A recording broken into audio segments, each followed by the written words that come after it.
Morning, everyone. Good morning. Good morning, Rabbi. We are learning Mishnah Shabbos, Perek Test, Chapter 9, Mishnah Aleph, Mishnah 1. Okay.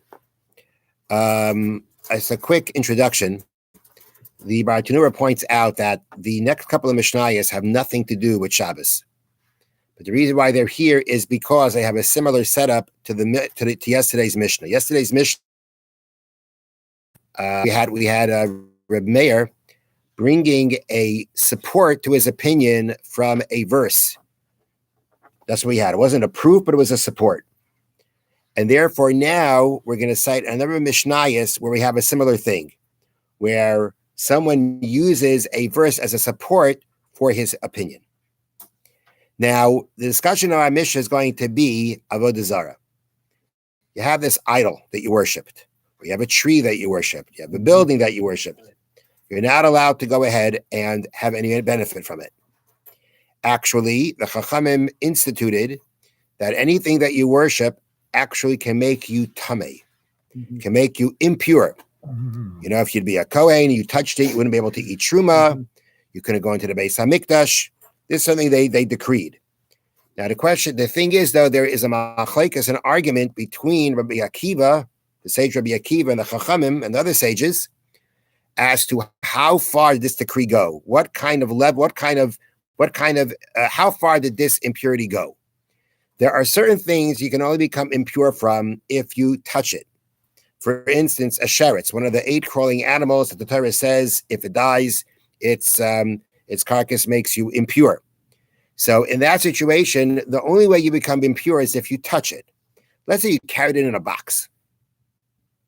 You wouldn't become tamei from the sheretz. Okay? On the other hand, let's say a woman who is a nida, she has her period.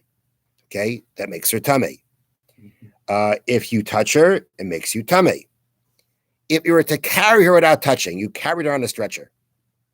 Okay, you didn't touch her, but you carried her. That would make you tamei also. So the machlekes Rabbi Akiva and the Chachamim is, when the Chachamim instituted that Avodah Zarah is a source of tumah, that something you worship is a source of tumah, how far did they go? Did they only say you become tamei from it if you touch it? Or are you tamei from it even if you don't touch it, but you just carry it? You put it in a box and you carried it. Would that make you tamei? So Rabbi Akiva says that it's as tamei as a nida. That means even just by carrying it in a box. The Chachamim disagreed. So Rabbi Akiva brought a support.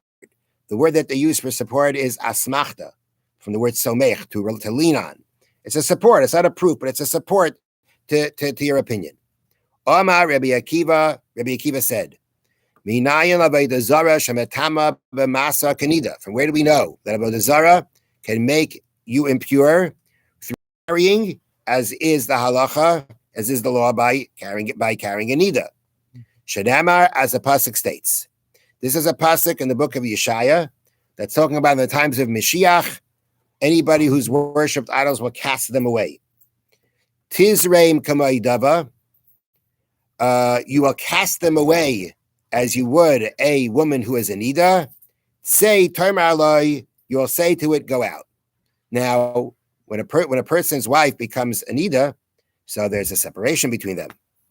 So the point is that the pasuk is saying the same way a husband separates from his wife when she's a nida, so too will people separate themselves from all forms of idol worship. But we find that the pasuk, the verse, is putting them together. It's comparing idol worship to a dava, which is another word for a nida, for one who menstruates. And therefore, that's an asmata, that's a support to say, ma nida matama b'masa, just like a nida makes you tamei through carrying her, even without touching her, just carrying her. Avodah Zarah matama b'masa, so too Avodah Zarah will make you impure, even if you carry it. Even if you carry it without touching it, it will also make you impure. Have a wonderful day and a wonderful Shabbos. Is that